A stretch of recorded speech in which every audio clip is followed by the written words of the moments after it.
Many thanks for choosing us. Sad, disastrous, and unfortunate. The words of Vice President Dr. Maumia as he commiserates with the people of Apiete near Bogoso in the western region following yesterday's explosion that killed 13 and injured 45. At least 179 people have so far been displaced. The incident happened when a truck conveying ammonium nitrate to a mining company collided with a motorcycle and another vehicle close to an electricity transformer. Several houses and structures have been razed to the ground by the massive explosion that resulted shortly after. We'll hear from the Vice President shortly, but first, let's take you to ground zero where my colleague Maxwell Agbagba is pitching camp, and he'll be telling us more on what is happening there. Hello, Maxwell. Walk us through the devastation on the ground as you see. Oh, at my uncle's place at Bogoso. Your friend's place? Yeah, at Bogoso. At Bogoso. And your family? Well, some of them are at the hospital, but my wife and kids are living at. Almost all of them are in hospital. Were you at home when this incident happened? Ekropon, was Ekropon. You were in Ekropon. Okay, but your building is here. Yeah, my wedding is here. Okay. That is where I was working yesterday. So you lost everything in your room? I lost everything, almost everything. I lost everything. Do you know some of the people who have died in this? Oh, about 5 or 6 people I know. About 5 or 6 people I know. They are all dead. Are you able to tell us who they were? Are you able to tell us who they were? Small boy, Suarez, Akwesi, Anane, and Auntie Okobin. So many people. I cannot even mention their names. Were they closer to the explosion site? Were they closer to the car, or they were at home? Some of them at home. Some of them at home. They are serious. Very, very serious. So what time did you come back from work, and what time did you when you came back? What did you see when you came back? Oh, immediately we heard this accident. Yeah, we had some calls, so immediately we were informed. So we just decided to stop work and come back and see what is happening here. So that is what's happened. What's your name, sir? Apia Crest. So 4-bedroom house. Where's help gonna come from for you? What is NADMO telling you? I see them writing the names of those affected. What have they been telling you? They have been writing them just because of where they can even spend the night or something like that. Even what they will eat from today, that's what they are writing. But for any other things, we don't know when they come. Sir, what did you lose? Toji, what did you lose in this? Normal baby, but in Sakai, but in Saint and Canina. Okay, thank you. And I'm so sorry for loss. Okay, sure. So these are the scenes here. His story mirrors what many of the people here are feeling, what many of them are going through.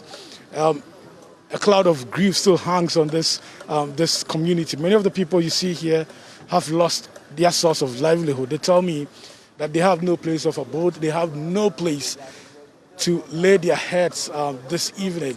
Although the National Disaster Management Organization has provided a place for them, that is a church, St. Michael's Parish, where many of them spent the night yesterday.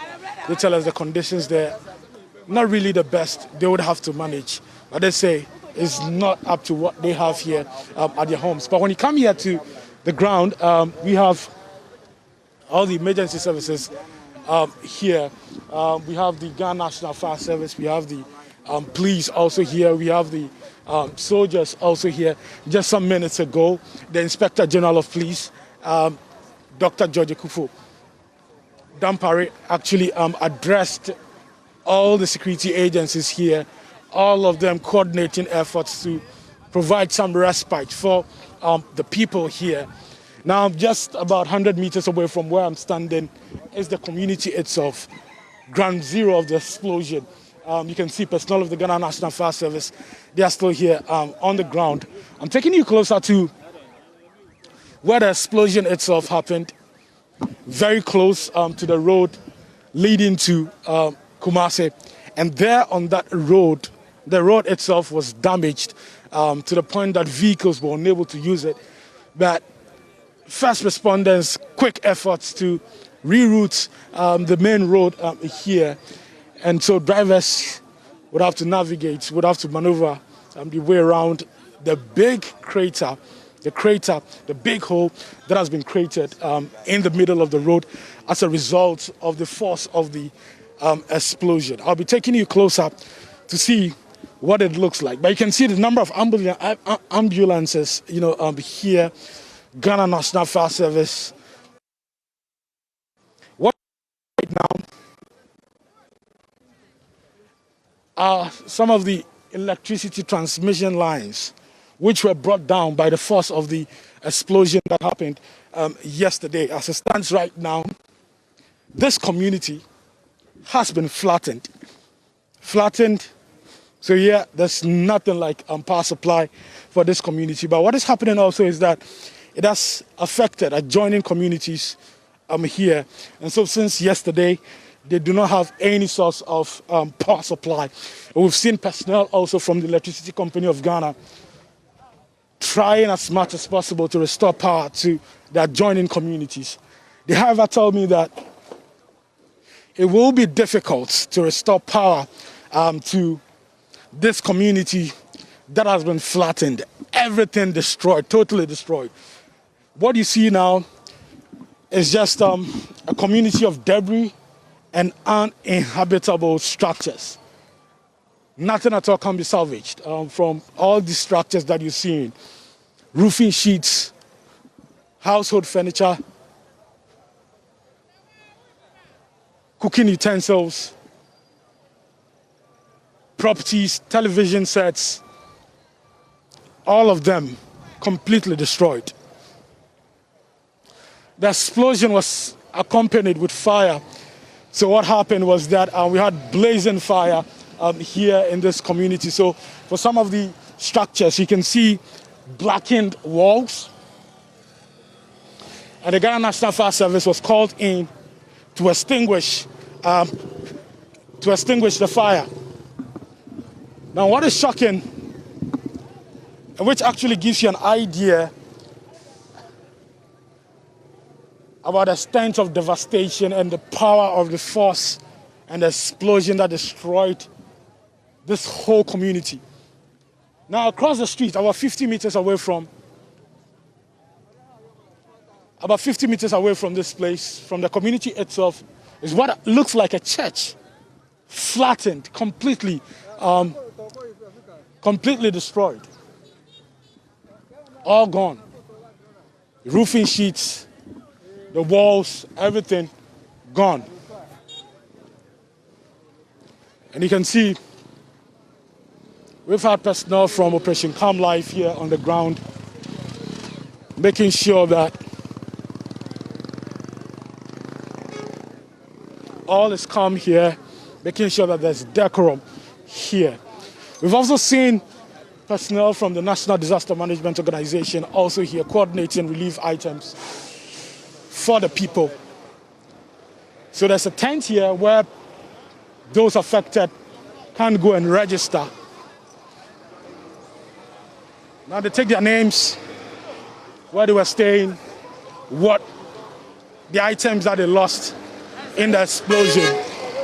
And we are told that efforts are underway to get more relief items to people. I'm taking you closer to the crater. The big hole was created in the middle of the road, the explosion. Now, but for the timely intervention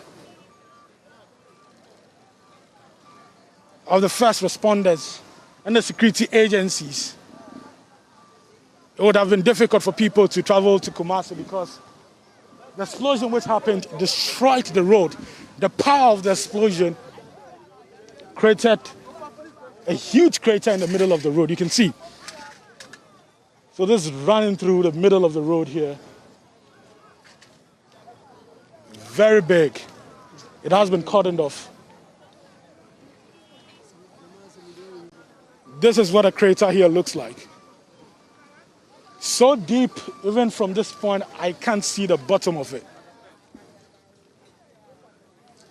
And that is a new road that has been created.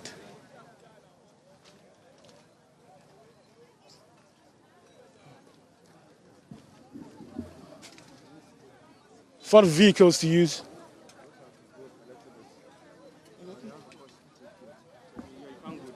We have some person. Hi, your name, sir? Dr. Fosu, Dr. Shadrach Fosu. Okay, Dr. You are? Dr. Shadrach Fosu. Okay, you are, your designation? From University of Mines and Technology, Takwa. Okay. Department of Environmental and Safety Engineering. Oh, okay, great. Yes, great. so I came with Emergency and Disaster Management Hub, which we've established at the university. So we are also here to investigate, to know the extent of the damage. So we came with one of our professors. He is actually flying the drone. Okay. Yes. Okay. So that is why we are here. Yeah, but can you tell us what your initial assessment, we just is? You've been going around and you've seen this crater that's been created here as a result of the explosion. Yeah. It gives you an idea of what it is. I think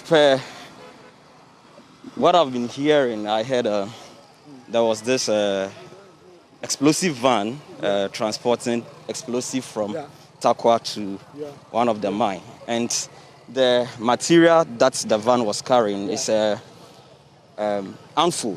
It's for an underground operation. Yeah. And then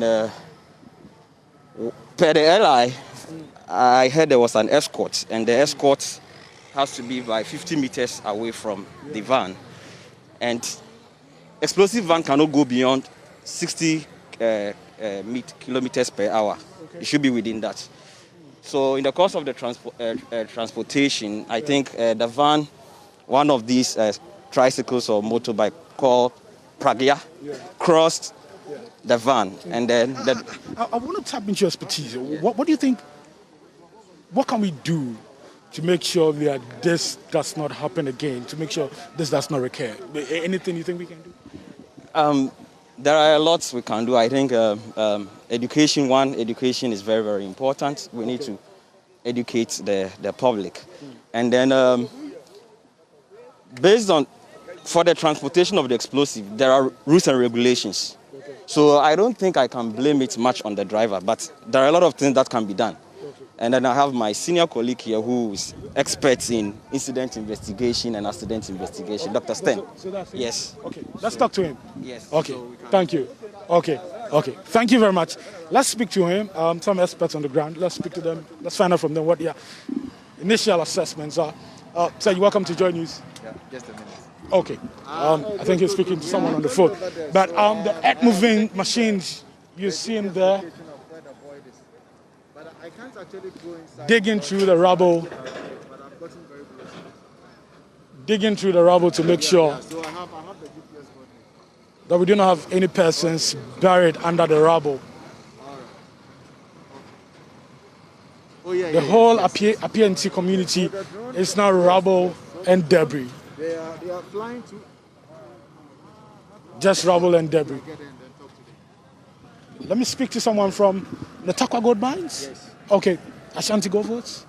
No, Gold Fields Ghana. Gold Fields Ghana. Takwa Mine. Takwa Mine. So, your name, sir? Charles Opokwa Martin. Okay, your designation? The immediate health and safety manager, now a safety consultant. Okay. Now as a safety consultant. Safety consultant. Okay, great. We're talking to the right person. So, sir, tell us, what do you think we can do? I was asking Doc what we can do so this does not recur, so we don't have this happening again. What do you think we can do? You see, the fundamental problem is discipline. These motor riders, the transportation of such material is regulated. They are not supposed to go 60 kilometers per hour. There was an escort vehicle attached because of the material being conveyed. But in such an instant, no one expected such occurrence because it wouldn't be from the driver because they are well-trained shaping. But here's the case. Look at what happened. A brachia turning in front, and then this rider also appearing all of a sudden, went underneath Because of the dragging, there was this frictional movement, and then the spark came up. It was a petrol machine, a motor. So that's where the ignition came. And then the driver, knowing what was in, warding people off, people were very inquisitive, taking photos, the attention. So the learnings are that our attitude is where we must be exposing ourselves more, cautioning everybody to ensure that we don't come into such, because look at it. Look at it. So if you think that safety is costly, we always say it's a try accident. Now how can we repair this community? It's gone. It's because of just a simple mistake. And now people are also elsewhere because they wanted to take photos, adding on to that. So again, like I'm saying, our attitude is the root cause that we must really address. So the talking, the education must all be there. So for the explosives, I don't know, is there no other way we can transport them? No. For this instance yesterday, I can't say that there was a mistake from the transporter. Okay. Everything was set. That's why I say that they are regulated. So they have the way of transporting, because we know what it is.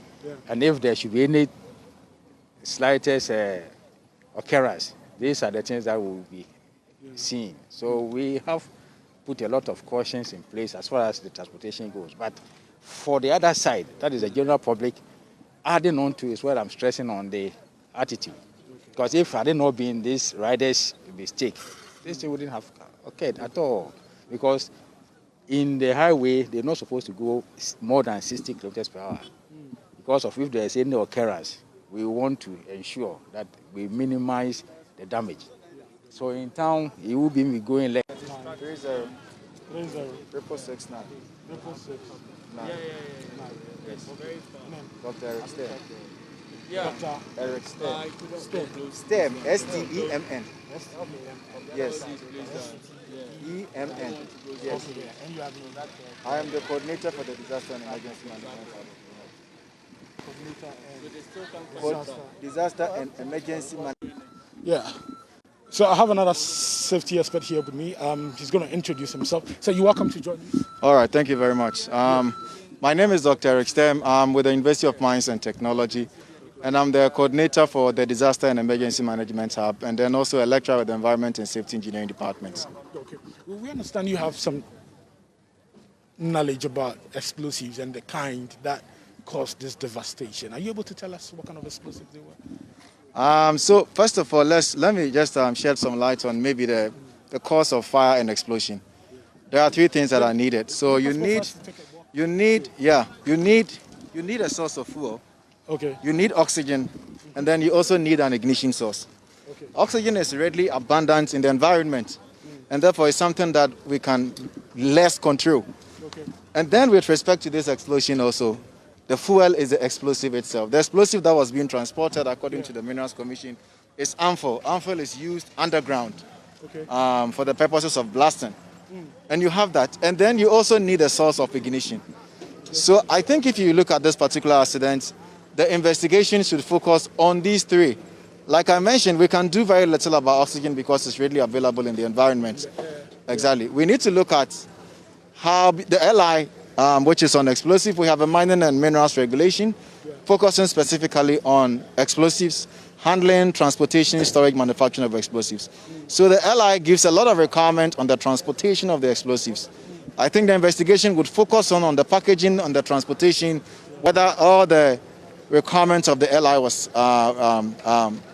followed. And then also there has to be a focus on what was the ignition source, what actually caused, because if there was no ignition source, then the explosion wouldn't have happened.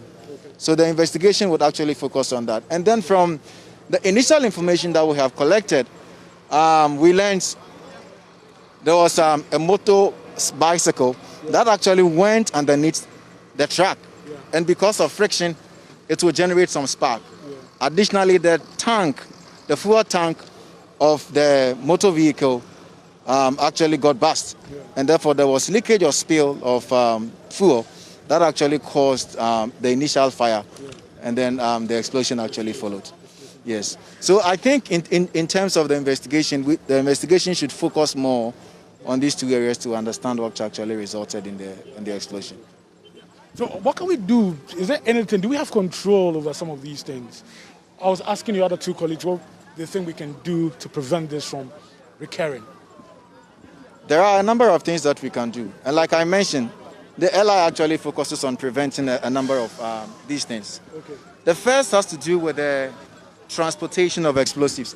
I don't want to preempt things. So probably it would be good for me to, or for all of us to wait for the investigation to be completed, then we can interrogate the investigation reports. Okay. But I think in the interim, one of the lessons that we learn is actually about road users. Okay. Pragia drivers, tricycle operators, motorbike operators. Okay. Even if there is an escort for the transportation of the explosive, yeah, the LI say the escort vehicle should be about 50 meters. Okay. And if you look at what happened, this Pragia operator was actually trying to do an overtaking, and then the motor driver also went underneath. If they had exercised a bit of patience and constraint, it could have actually avoided this disaster from happening. So we will encourage road users, especially when you are approaching an object that you don't know the content of the object. It is very important for you to exercise caution and patience when you are a driver, or when you are a motorbike operator, or when you are a tricycle operator. So I think in the interim, these are the things that we should focus on. Again, it has to do with the accident scene itself. We should be able to manage the accident scene very well to prevent a lot of people from coming into the accident scene. Else it can also compromise even the integrity of the investigation. Yeah, so I think in the interim, these are the immediate things that we can learn from this accident. Thanks so much for talking. All right, thank you very much also. Great. All right, Great. okay. Very okay. So yeah, that's a lot of education there. But this is the streets, blood-soaked streets. There were some body parts strewn on the streets yesterday, as we saw in videos and footages that emerged. In fact, what you can see there is the electric. You heard the Maxwell Agbagba, who is on the ground giving us updates on what has transpired since yesterday when the incident happened. Definitely. Okay, so let's go back to ground zero. Maxwell Agbagba has more for us. To go and salvage, what they have. Let me see if you wanna. Mommy, Pacho, good afternoon. Pacho, and run out prior and answer them. Was it? Sisi ana me ba wa. Sisi ana ba. What's her name? Mentia. Wintia. Okay. Okay. Well, she doesn't live here, but we see a lot of people heading towards this site now. Want to believe they were affected by this. So this vehicle was in the community yesterday when the explosion happened. Completely mangled now by the explosion. Totally destroyed. Now only just good for the scrap market. Like I mentioned earlier, household items, household furniture, cooking utensils. Well, the police is now ordering all of them to move, to get back.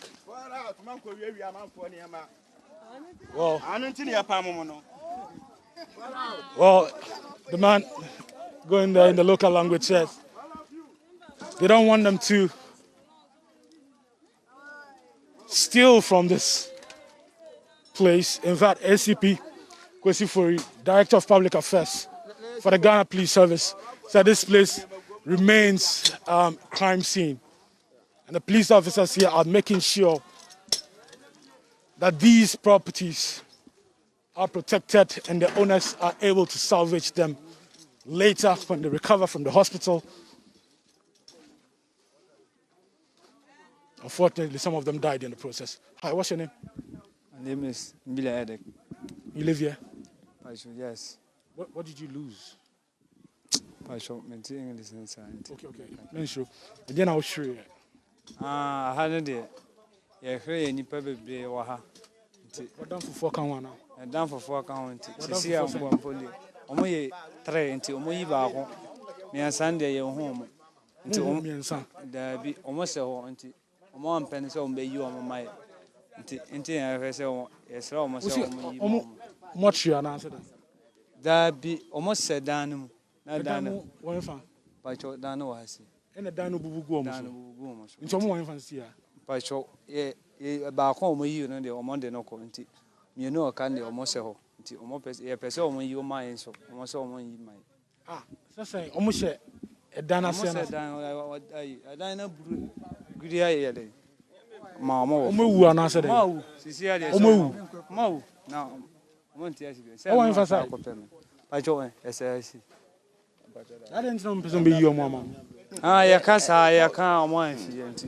Well, he's alleging that 2 of his friends are under the rubble over there. We cannot independently verify the claims, but he's alleging that 2 of his friends are under the rubble, just some meters away from where we're standing.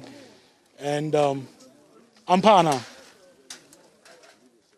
well, they're also unable to confirm the claims. Like I mentioned, we're not able to independently verify these claims that he's making. So what's your name?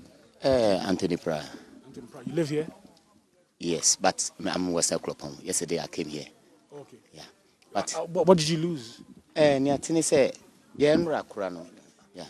What did you lose? Oh, plenty things. Like what? Are you able to tell us what you lost? Please. I and I say some be free. So Shana Grand or Shasa, you baby. Actual place. Since yesterday? Since yesterday. Really? Yeah. Or from your phone? Phone so. I say Nipa one in Chenny but I call me. Nipa best saying. Also, Mom went and lost but went to me and check, but I'm so I am re. And to know by here, say, machines in a share, Pikia, sent you whom be or one so young to me. Your friend is saying, Nipa friend. You didn't know the one she say. Who say, I didn't, I saw no the or try say, keep it civil. But yeah, into you. Well, he's also saying that yesterday he received a call from an unknown number. And the person said he's under the rubble here in this community. And he says they've been trying to locate him. So the emergency workers here will be able to rescue the person, but you're unable to find where the person is. This is still a friend will be your man. What's our friend about? Well, he says he's been trying to reach the fellow, but he's unable to get through to the person as at now. But yesterday, he received a call. The person complained. The person said he was buried. He was under the rubble. That's a distress call. And he said there was quite a number of people around him. He says they're unable to find the person. Okay. Yeah. Okay. Yeah. Answer that. So yeah, walking through this community, these are the stories we've been hearing since morning. His story mirrors the experience of many of the people here yesterday. This whole community has been flattened. Director of Police Public Affairs, ACP Kwesifori, says more than 300 houses, more than 300 persons have been displaced. My colleague Maxwell Agbagba, who is on ground zero at where the incident happened, and he's been bringing us updates of what happened yesterday. And of course, we'll be hearing from the Vice President who's been there, who led a high-powered delegation to tour the area and find for themselves first-hand information on the incident. But earlier, the police has also been updating us with a press conference. We can listen to ACP Kwesifori, who's been addressing the press.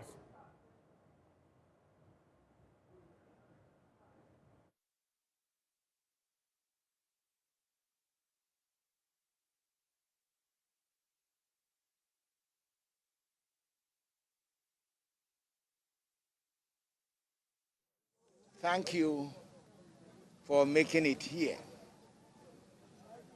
And we would like to start with what we did yesterday.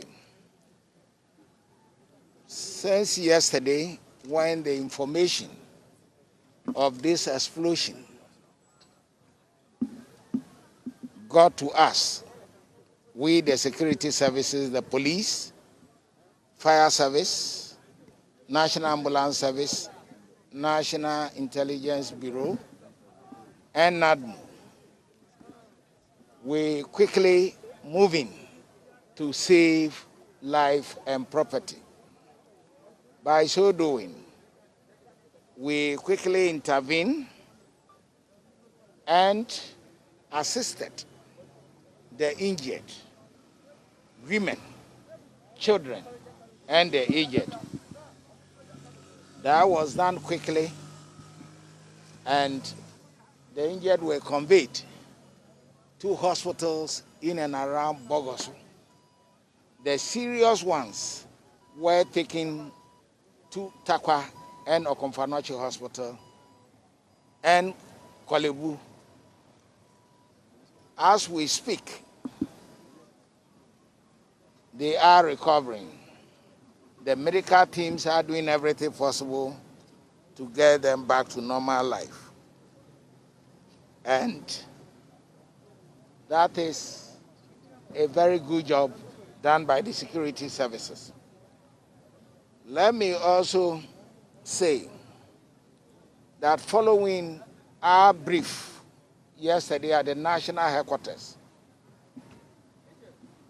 through a crisis meeting set up at the National Police Department, Operation Department, led by the Inspector General of Police, we were able to update the media on what all of you did here yesterday. Today, the security chiefs are on the ground. And what I would like to say is the Vice President of the Republic of Ghana arrived here today, welcomed by the Inspector General of Police, Dr. George Kufu-Dampari, the Acting Chief Fire Officer, Mr. Kuno, and the General Officer commanding the Ghana Armed Forces, Brigadier General Ayisi, Amwa Ayisi. The Vice President was driven straight to the Joint Command Center located here. He was thoroughly briefed by the agencies present, notably the police, the Ghana National Fire Service, the Ambulance Service, NADMO, the Bureau of National Investigations, as well as the local assembly. After taking the brief, the Vice President was led by the Inspector General of Police and the Acting Chief Fire Officer and the General Officer commanding the Ghana Armed Forces Southern Command. He was taken through the basic rudiments of what happened yesterday, what the security officers did to assist in conveying the injured persons, and general operation that impacted on the community here. Let me use this opportunity also to state that thereafter he went to the various hospitals where some of the victims were admitted. He wished them well, His Excellency the Vice President wished them well, and also thanked the medical authorities for good job done so far. He also thanked the security services and all other partners, including the media, for drumming it up and letting authorities know of it immediately. Distinguished ladies and gentlemen, let me state in clear terms regarding the general casualties. Officially, the ambulance service and allied agencies recorded 190 casualties. Out of that, 13 are certified to be dead. It is not 17. Rather, 4 of the injured were seriously wounded, and they were taken to a Okomfanoche government hospital. Initially, due to their condition, it was misreported that they were dead. But when they were taken to the hospital, the medical officers certified that they were not clinically dead, and as such they were admitted, and treatment is ongoing. So it is 13, and we should take note of that. Again, as you can see, the security officers continue to work here. That is a joint exercise among all the security services and partners. Today, we can say that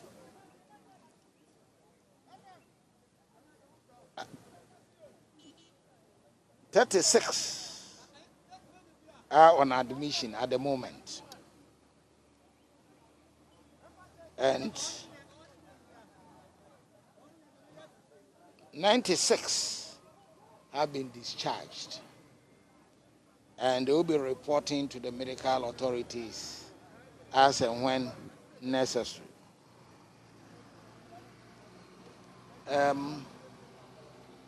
Displaced persons are about 384 sources from NADMO and allied agencies.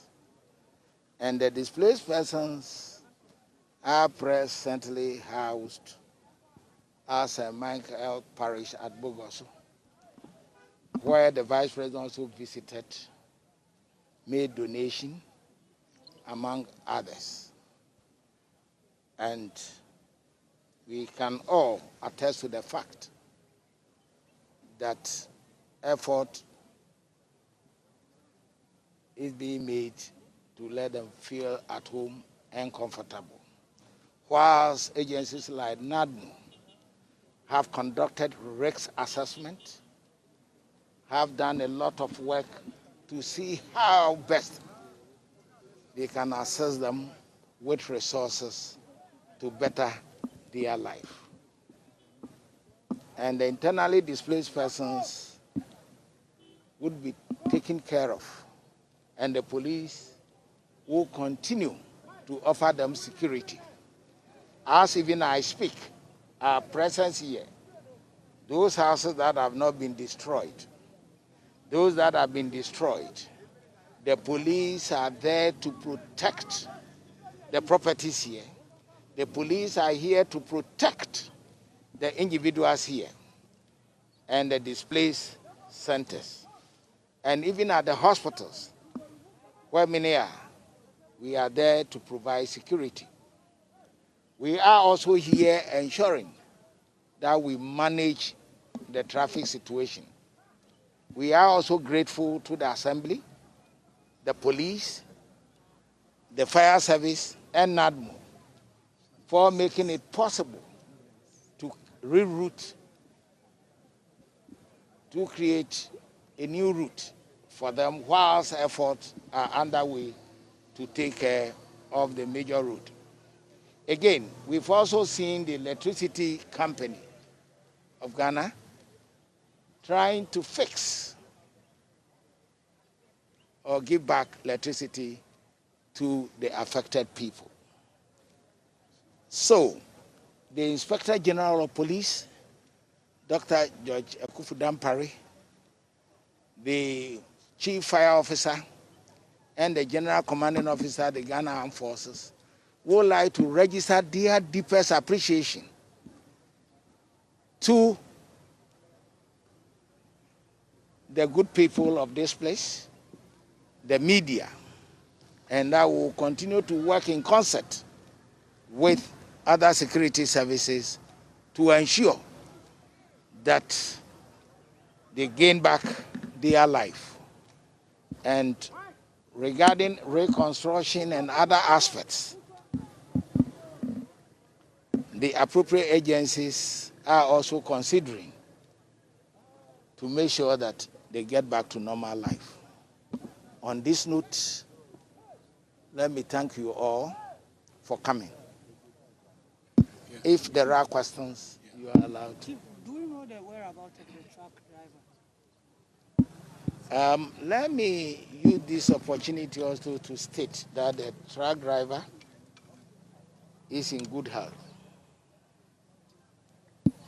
The gentleman who was on the motorbike is also responding to treatment. And for the driver, knowing what he was carrying was of help to the community here. He quickly rushed to the school, informed the teachers about the danger that at the time was to come. And the children were quickly whisked away from this area to a more safer grounds. He also announced to most community members to move out, even including the motor rider and the rush out to safety. But unfortunately, looking at the radius of the explosion, the 13 died, and the 36 who were on admission also sustained injuries, and the 96 with minor cuts were treated and discharged. So we still consider this place as a crime scene. The fire, the police are investigating, and we hope the media will continue to respect that. Thank you. There's also some questions have come up as to whether there was an escort, there was a police escort with it, whether they had the necessary expertise to transport. Let me say that the transport of the explosives procedurally were properly done, and that there was a police escort, and the police escort assisted the driver in making sure that they alerted members of the public. The policeman was part of those who came to the school to whisk the school children away. He was in the escort vehicle, and he witnessed what happened.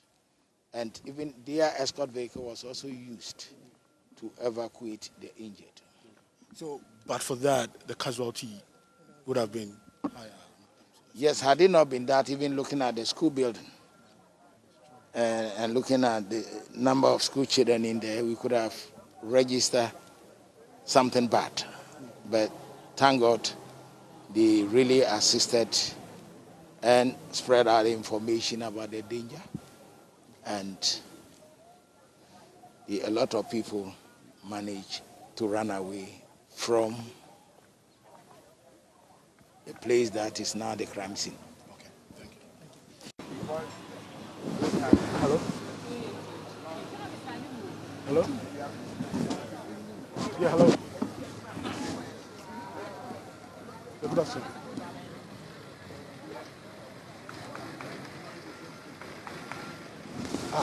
You get.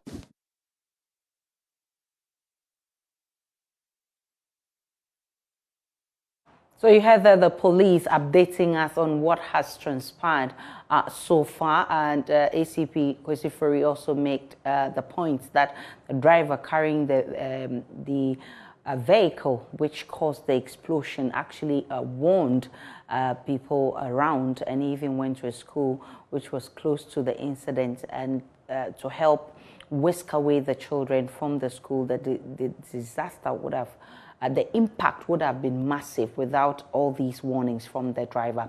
He's also spoken about how those who were severely injured at the hospital are faring. And he makes the point that those who can be confirmed as dead currently stand at 13. Our colleague Maxwell Agbagba is still on the ground, as and when we get latest on this incident, we'll be sharing with you, our viewers. But earlier, Vice President Dr. Bawumia, who led a government delegation, described the development as sad and unfortunate. Whilst praising the first respondents for their diligence, he assured the community that government will ensure reconstruction of structures destroyed. Yeah. And we have visited with a few of them, and we want to thank the nurses and doctors in this hospital. Elizabeth Abaka, the administrator and the one in charge, really, of the hospital. They've done a fantastic job in saving lives. And their early intervention yesterday has helped a lot. We want to assure all of those patients who are in there and their families that government is going to be responsible fully for all their medical bills and everything else associated with their recovery. So everything else we let government know and we will take care. So thank you very much for your attention. Thank you.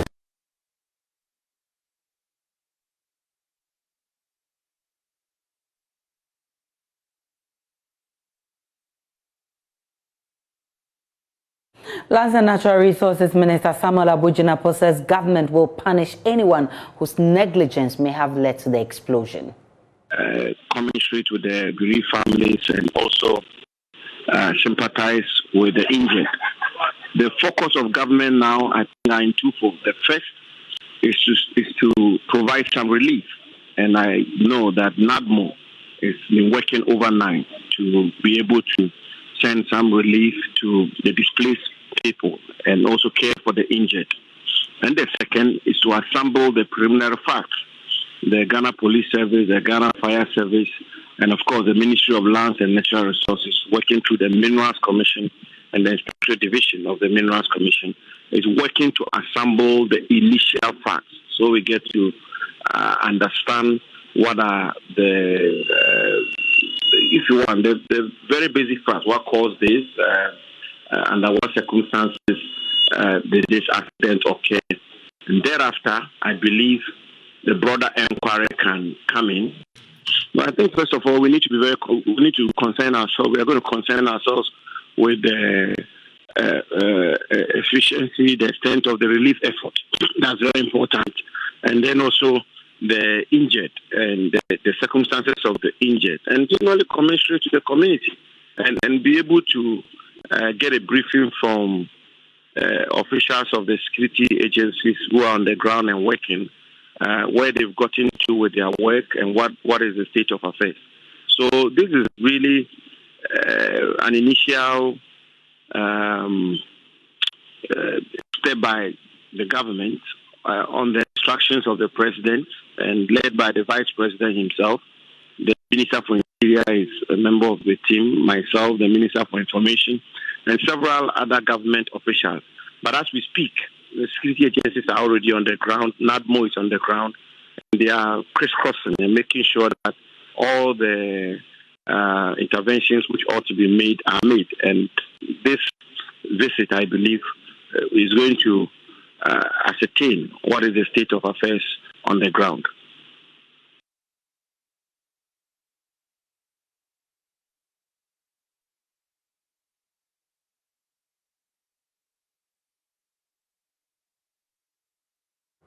That's our coverage of the incident that happened in Bogoso yesterday. We're still live there with all our cameras spotting events, the aftermath of this incident. As and when we get them, we'll share with you, our viewers. But if you just joined us, we are still on the pulse, coming to you live from Kukumlimle. You can join by all our social media handles. It's on Joy News on TV. Still to come, though, why is Ghana underdeveloped?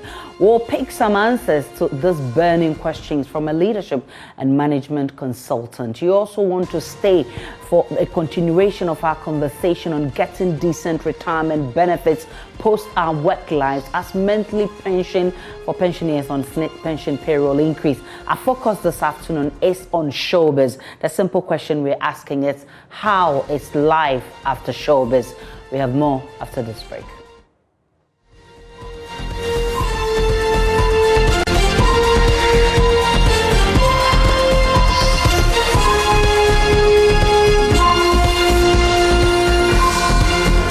Welcome back to The Pulse. This afternoon, we're asking, why is Ghana underdeveloped? That's a question many Ghanaians have been seeking answers to for many decades. Leadership and management consultant with the University of Viterbo in the USA, Professor Enoch Opoku-Antwi, says Ghana's leadership style is outdated and the reason for the slow pace of development. I mean, he's been speaking to Joy News in Accra.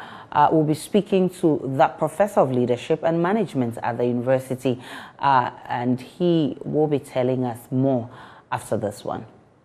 Professor of Leadership and Management in the USA, Professor Enoch Opoku-Antwi, has donated 10 copies of his book to the Sandals Advanced Leadership Training Institute in Ghana. In his book, he explored the type of leadership used by individuals. Speaking on the size of the donation, Professor Antwi said Ghana's leadership is out of touch and can be compared to that of the 16th century. He blamed the current slow pace of development on the leadership style leaders resort to. The book is titled 7 Leaders, the Greatest Among Us from Theory to Practice. This is why.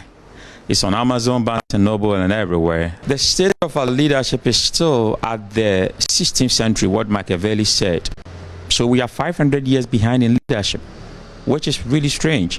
Professor Antwi hopes his donation will help the institute train more prudent and responsible leaders in the country. The reason why I donated my books, 10 copies, to the SALT Institute is that when I finished writing it, somebody contacted me that 7 leadership is something that SALT Institute are passionate about.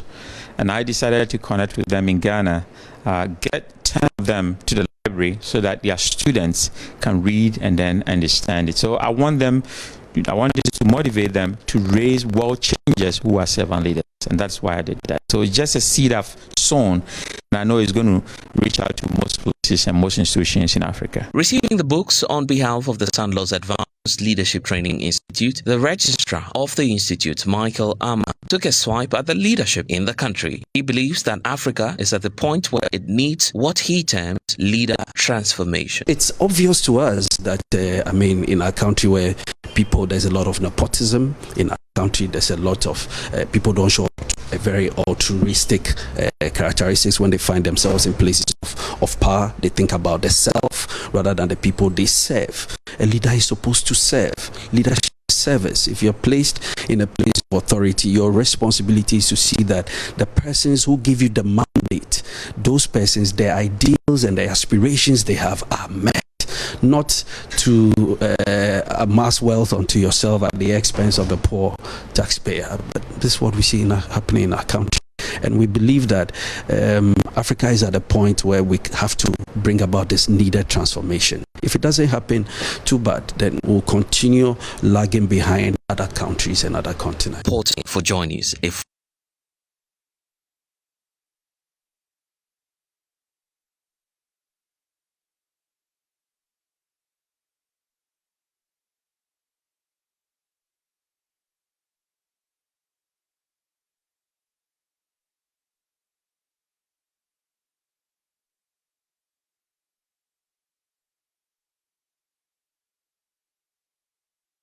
There's more on this because there's a discussion coming up, finding answers to the question, why is Ghana underdeveloped? And that's something we'll be looking at and seek to get answers for you, because we know you've also been asking that questions all this while, looking for answers. Professor Enoch Opoku-Antwi will be joining us for that discussion. We'll take a break. When we return. All right, so Professor Enoch Opoku is on for the conversation. Prof, I'm grateful for your time. Let me put it directly to you. Why is Ghana underdeveloped? Ghana is underdeveloped because we have poor political followership, which has really gagged our leaders. So the problem is the path, the journey to leadership in Ghana is gagged by greedy political followership. So before we solve the leadership problem, we should also solve the political followership problems. Political followership problems. If you talk about political followership problems, what exactly are you talking about? I'm talking exactly about delegates that select our leaders. You know, every leader leading and spacing to what the followers want. So if you come to America, the leaders know exactly what the people want. If I'm a mayor or if I'm a governor and the roads are bad and I cannot fix it, somebody will come to your office and tell you that, hey, if you can't do the job, leave. For others who can do the job to come and do it. But in our place, everybody is looking for money from these political leaders. I did my PhD dissertation on political leadership and followership in Africa, and it's about corruption. And what I found was very simple. Those who elect our leaders corrupt them along the way. So if you look at the earlier leaders of Africa, Jomo Kenyatta, if you look at Nyerere and Nkrumah and the others, they all had clear intention traveling abroad and seeing what is happening outside. But when they came in, they were choked by the people for corruption. So if you go to Kenya now, the Kikuyus, which is the tribe of Jomo Kenyatta and now his son, Uhuru Kenyatta, have 60% of the land that they own. What happened along the way? The internal journey and the outward journey of that process of leadership have been corrupted by the people expectation of those leaders. So what are the key areas which we should focus our attention on in our bid to make progress in Ghana? Well, that is very simple. If we face corruption and then get good leaders among us to lead us, we fix 80% of the problem. All the problem of Africa is leadership. Chinua Achebe said that there's nothing wrong with our land, there's nothing wrong with our environment, there's nothing wrong with anything except exemplary leadership. So to solve all the problems, we've seen what is happening with the new IGP. You see that one person can change a whole lot of institutions.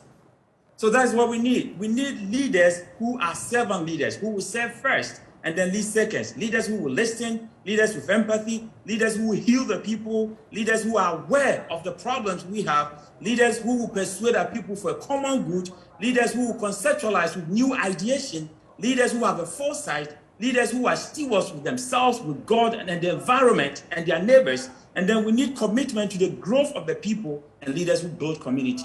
So all you're saying is that the followers of the politicians should begin to ask tough questions. If they're not giving us those answers, we should kick them out. Is that what you're saying? The followers are corrupted more than the leaders. Because before a leader becomes a leader in Africa, now research has shown that if you want to become a president, let's say in Ghana, you need to spend not less than $2 million. In campaigning, where do you get a $2 million from?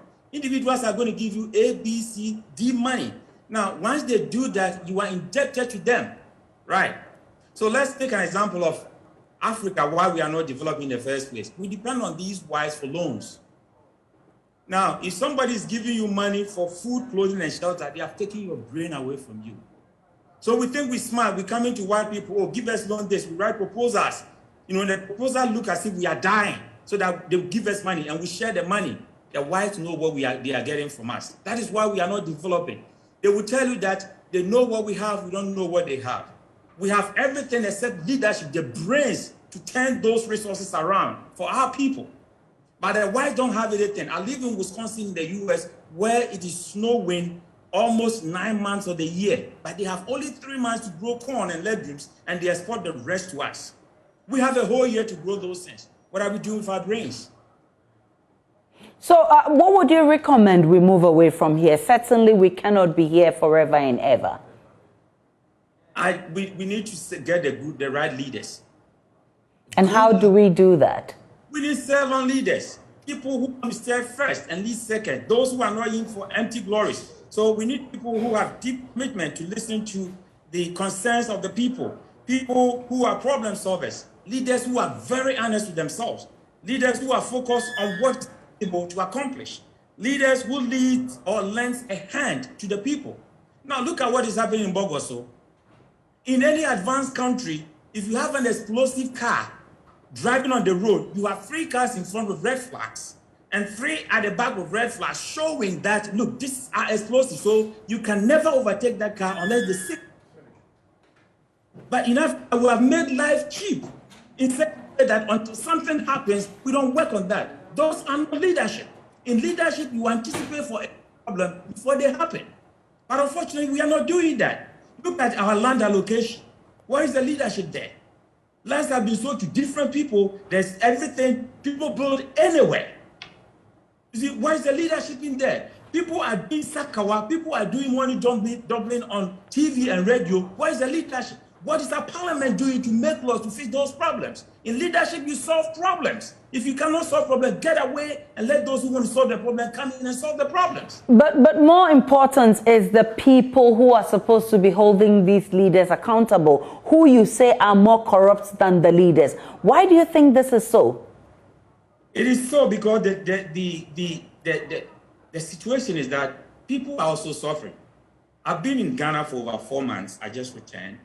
The people are suffering. You know, they have no food, they have no clothing, and they have no place to lay their head. So in that desperate situation, any money that you give to them, 50 Ghana, 20 Ghana, they accept it. Now, if I'm a leader and I am supposed to be providing food, clothing, and shelter for a lot of people, it means that my mind to think about policies for the common good is not there. Now, Aisha, let me tell you this. No country develops without a public good. So the public goods are roads, we are talking about street lights, we're talking about water system. These are all public goods provided by governments of every country. Now the private sector can only develop on the public good. So without any public good, there cannot be any private good. And if individuals are thinking about their pockets, churches want you to buy 50 bags of cement for them, and everybody is thinking about themselves, then the public good is left unattended to. So we should be thinking about good roads, good water system, all these good systems. You don't need to give individuals money. So if I come to you, the political follower, and say, get 50 Ghana cedis and vote for me, tell that leader that take that money and go fix our bridge. Take that money and go fix our road. When we all begin to think about the common good of our society, but not ourselves, that is the only way we can develop. I'm grateful for your time, Professor Enoch Opoku-Antwi. He's a leadership and management consultant, and he says if the leaders are not fixing the problems, kick them out. On a sad note, rather, a tanker explosion, another at Kase in Kumasi. Fire crew are currently battling a huge blaze at Kase in the Asokwa industrial area. The affected area is alleged to be a hideout for illegal fuel siphoning activities. The fire spread from the fuel tanker to warehouses and squatters nearby. A number of families have been displaced. No casualty, though, has been recorded. And of course, this afternoon, we'll be getting more on this, updating you in our subsequent bulletins. This afternoon, we're also continuing our conversation on pensions. Last week, we dealt with how our pensions are managed and what to do to ensure a decent retirement. We also engaged industrial players on how informal sector workers can benefit from the opportunities available in the pensions industry, explaining the important role the informal sector plays in the development agenda. Today, our focus is on the showbiz sector, with the Ghanaian society gradually shifting from the dependency culture. Individuals will have to take their destinies into their own hands and prepare for the future. You may have followed conversations about how prominent showbiz personalities struggle to survive post their stardom. Our question this afternoon is, how should showbiz personalities prepare for their retirement? How will life be after showbiz. My guest for this discussion this afternoon is Rex Omar. He is chairman of GAMRO. He's joining us via Zoom. The grandpapa of Hip Life, Reggie Rockstone, is also joining this conversation. And from the other side is TikTok and Akoshe Japan. We are fortunate to also be joined by the acting public affairs manager of SNIT, Charles Gashon Akwe. I'm grateful for your time, ladies and gentlemen, for this discussion. I mean, let me start with recent events, which has actually reignited a conversation of this nature. I'm sure you've been following recent issues affecting veteran actor Sam Ajete, popularly known as Titi, who is currently struggling to take care of his hospital bills. How are you in the showbiz taking this? I want to start with you, Rex Omar. I believe that, first and foremost, Ghana, a lot of people, not only in the creative industry, a lot of people don't have this kind of financial education. So people get money and they don't have this kind of savings culture. And because of that, it creates a lot of problems. Now, let me come back to the creative industry. There are people, look, in Ghana, I can say that more than 80% of people who are in the creative industry are not gainfully employed. Why? What I mean by this is the fact that you see somebody on television acting all the time does not mean he's actually making money, because creative people are driven by passion. Once they have the talent, even if he is being underpaid or is not even being paid, some of them will want to do the work so that they can be seen. If you look at the generation that has been going in public soliciting for funding, are the generation who, during their time, did not really make money. But then I'm not saying this to exonerate or protect anybody. The most important thing is, it's only recently that even informal sector was rolled into our pension architecture. Because previously we didn't have the tier 2 and tier 3. All we had was government workers paying to SNIT. So it's only recently that this tier 2 and tier 3 came in, that it roped in the informal sector. But how much education have we been able to do? Not only to the creative people, also to the market women, also to everybody who forms the informal sector. So I think that it is a narrative that we should change among ourselves in the creative economy, especially with the music industry. People, we've done small pensions and the tier 3 and all those things, but it's also an individual thing. There are people, no matter how much education you give them, they want to live a reckless life. So I think that it is something that we need to deal with, honestly. Reggie Rockstone, how does this event come across to you? All right, so Reggie will join us shortly. Akoshe Japan is here, the only lady for this discussion. All right, so let's go to TikTok first, and then when we get these two, they can also join in this discussion. TikTok, how does this event come across to you? You're quite young in the industry. Yeah, sure. Thank you. For me, I just think it's about planning. And like Reshima said, until recently, we weren't captured in the breakdown of, the proper management of retirement. Until recent times now, in the private sector, things are changing. But I mean, for me, it boils down to your way of life, and planning. Because if you have proper planning, you know that no matter what happens, you need to have life after, not even after, even when you're prominent, it's still important to have something that you can be doing on the side. Because, I mean, once you're not the hardest person doing whatever you do, obviously, there will be some sort of shift in focus on your part. So for me, I always think that it's important that as an artist, you find a way to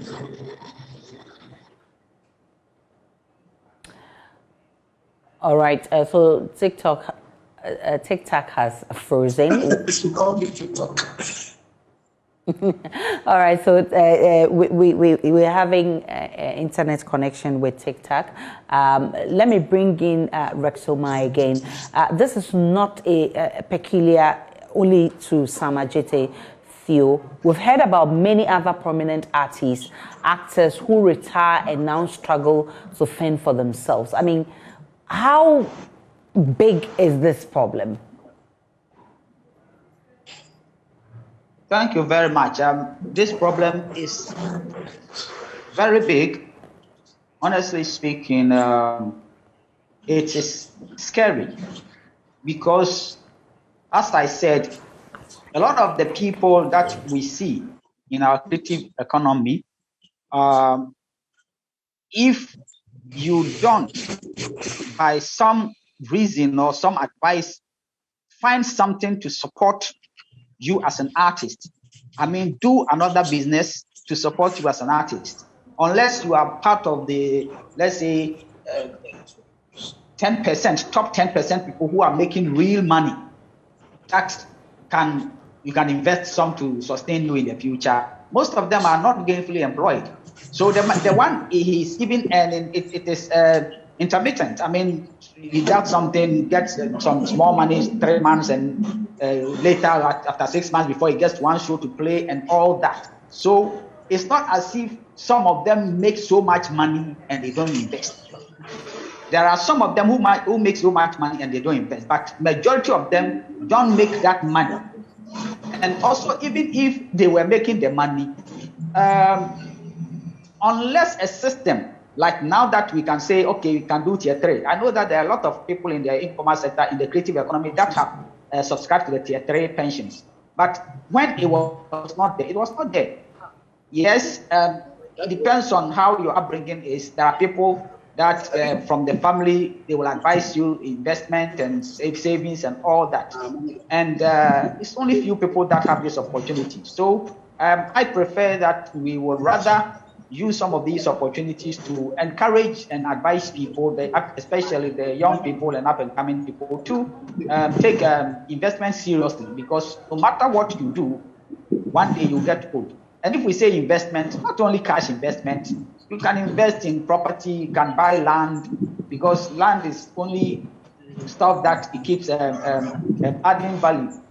This is our CV thing that even you can, I have a sister who is a teacher. After working for over 30-something years, he went for a pension and some small money they gave her. So some of these things also discourage people, you know. So it is a whole conversation that must be taken seriously. And thank God that now the pension architecture has brought in the informal sector. So SNAIT and all the people who are involved in this must drum it into the heads of people so that the people in the informal sector can also get involved in these things. Thankfully, we have a representative from SNAIT who will be telling us more about what package is it for showbiz personalities, where they really belong. But Reggie Rackstone has just joined us. Reggie Rackstone, we're talking about recent events that has made all of us to be concerned about what showbiz personalities do to get a decent retirement after they've retired from showbiz. Hello. Hi, Reggie Rackstone. So I'm asking you to tell me how you feel about recent events that has brought us all here to discuss this. I mean, you may have heard about Sam Ajete Theo, who is currently struggling to take care of his hospital bills and what have you, and all the matters arising with this. Okay, Madam Asi. Assembly say, headline now use minimum and yardring. I don't agree with it. Reason, I'll tell you why. Sabi, nipewu debiara. Nipa.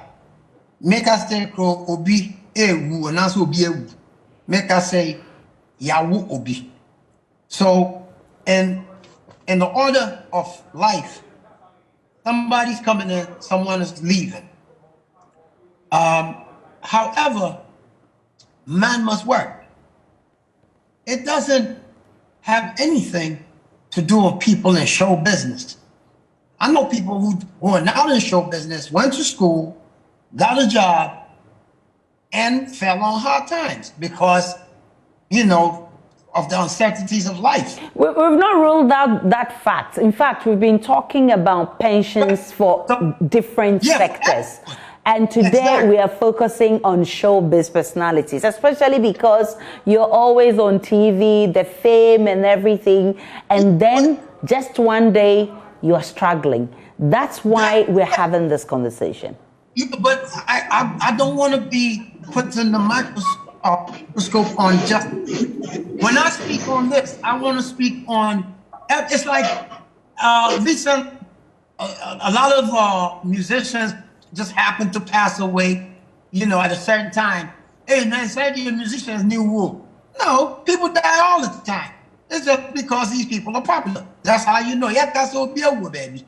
You know, so that whole generic vibe that they put to it, you know, it just, I'm sorry, it just irritates me. You know, we all bleed red. We all human beings. We all have to work, whether you work at the harbor without making music. So the reason why you could put a microscope on us is because they are in the limelight. That's the only reason why. You're not kind of to say, yeah, show business. And not all kind of, they're on TV. But people are hustling everywhere. People are hustling everywhere. So when I speak, I'm a people's person. I wanted to touch everyone. And you're passionate, and you'll be because we are all going to grow. You know, so I think this is just for entertainment purposes that we put that on the people who are in entertainment. And it's never sat right with my spirit where people, oh, yeah, you guys. And you know what it does, sister? What it does is it puts extra pressure on these so-called entertainers because they've been put in this bubble for fantasy. You know, oh, look, people equate fame to money. Where's that? The fact that somebody's popular means that they should be well-to-do. No. It's not real. This is why I live a real life. I've always lived a real life. And yet, okay, the legendary rock stone, boom, boom, boom. I'm selling watches, and I'm a proud watches seller. I'm the best out here. That's it. All you know me for is my music. Show business never swallowed me. Never did, never will. Right. Let's now understand the situation of showbiz personnel, where they are classified within the pension scheme. Is it formal or informal, Mr. Gishan? Thank you very much. Before I come to that, Rexoman raised a point that until recently that we had the 3-tier pension scheme coming up, SNIT was not covering people in the showbiz industry or people in the informal sector. Okay. SNIT has always been there for every worker in Ghana. So nobody is exempted from contributing to the SNIT scheme. But it hasn't penetrated enough in the informal sector, right? Correct? All right. We do not have so many people in the informal sector joining the SNIT scheme for various reasons. I'm sure in the course of it, I'll touch on that. But workers in the informal sector, including showbiz personalities, are permitted to join the Social Security scheme, and they will join as voluntary contributors. So for those of us working for others, we are employees. So the law makes it mandatory for us to be registered and for employers to contribute on our behalf. But when you are doing your own business, like you're in the entertainment industry, you will have to walk to SNIT and say, I want to contribute towards my retirement. This issue of pension is only a segment or an aspect of retirement planning. All of us working need to plan towards our retirement. And we retire through various means. either by old age, so we go on retirement, or we are compelled to retire as a result of permanent invalidity. So people become ill along the line and they are unable to work again, or doctors have declared them not fit to work again. When such a situation comes up, then irrespective of the age, once the person has done 12 months of contribution within the past 36 months or 3 years, SNIT is compelled to put the person on pension. So as I speak, we have 30 years old, 40 years old who are receiving monthly pension. But for those of us who are strong to work till 55 years or 60, then we need to go through the hall, make minimum 180 months to be able to qualify to receive monthly pension. So I'll say that those who are in the showbiz industry, you can just walk into any SNIT office and we'll have a discussion. What kind of retirement do you want to have? Rex raised an issue that of the teacher who retired and the pension was relatively low. When you work, the years of service is guaranteeing you a percentage of the salary you declared to us. So if you declare a salary of 5,000 cedis to SNIT, based on which you'll be paying your premium or you'll be insuring your retirement, then you are only telling us that, please, if I work for 35 years, give me 60% of the average of my best 3-year salary. So that is what you are qualifying for. The number of years is only giving you 60% of the average of the best 3-year salary you communicated to us. So once you've told us your salary is 5,000 cedis or you are paying yourself 5,000 cedis, we'll help you establish how much contribution you have to pay, which tallies with the 5,000. And that is 13.5% of the 5,000.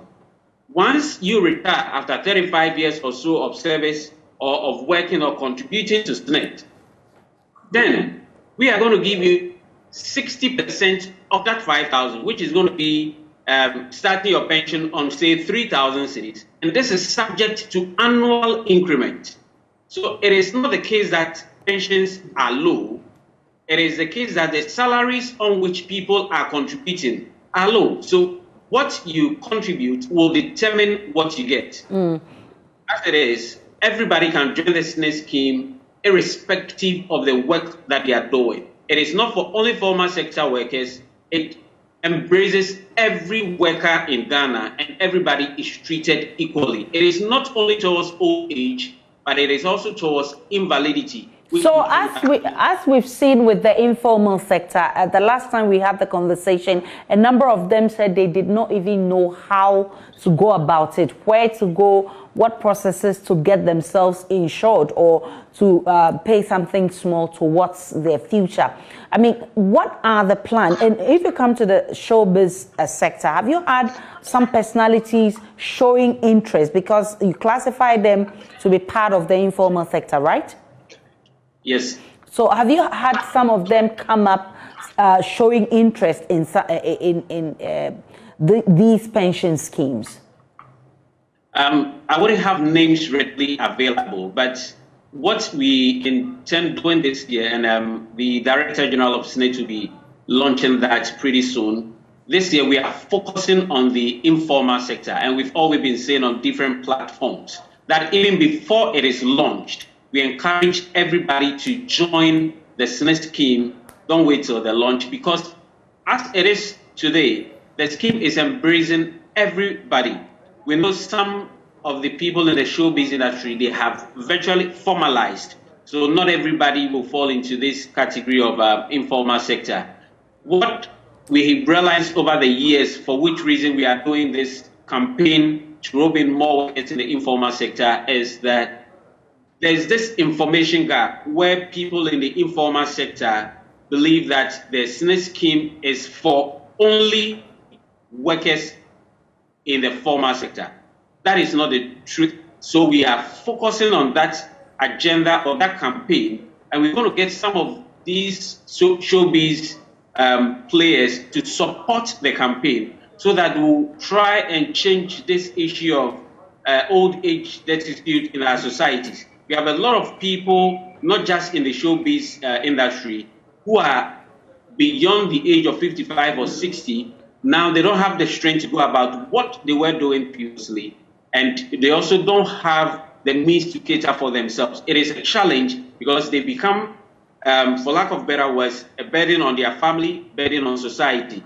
But if they had contributed something small, then they will be receiving monthly remittance from the Social Security and National Insurance Trust. So we are going to move out strongly, and I'll plead that please help us move out there. Because if you look at the pension statistics today, we have only 225,000 people on the pensions payroll. So of the very numerous people above 60 years, only 225,000 of them are on the Senate pensions payroll. And if you look at the current contributor population, the number of people who are paying contributions to Senate is just about 1.7 million workers. And if you look at this, we have almost 30 million workers in the informal sector, including showbiz industry players.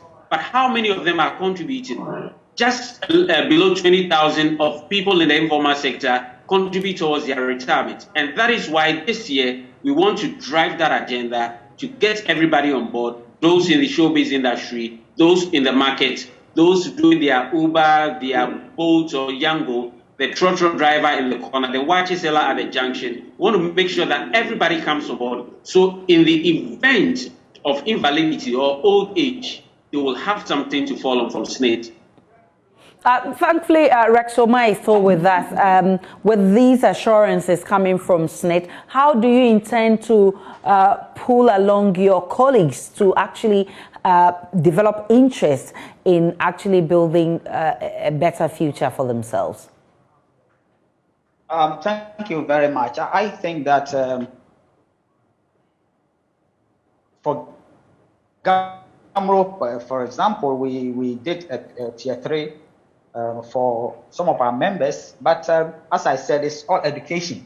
So we will start to talk to our people. We'll liaise with Musica and start to talk to our people to educate them that it is very important, especially with the people in the creative economy. Apart from the fashion people, music and acting and all those things, it's a terminal type of business. You are on top for 5 years, at most 10 years, and you are down. So it is very important that in your heydays, you have to help our people to develop this investment culture so that they can at least put some small monies.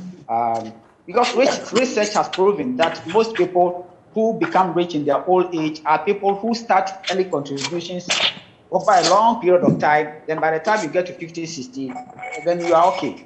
So it is something that we will start to talk to our people and then encourage them to do so. I'm grateful for your time. Rex Omar is chairman of GAMRO, and we've also heard from Gation, who is with SNIT. We'll take a break on The Pulse. When we return, we'll bring you the very latest from the world of sports.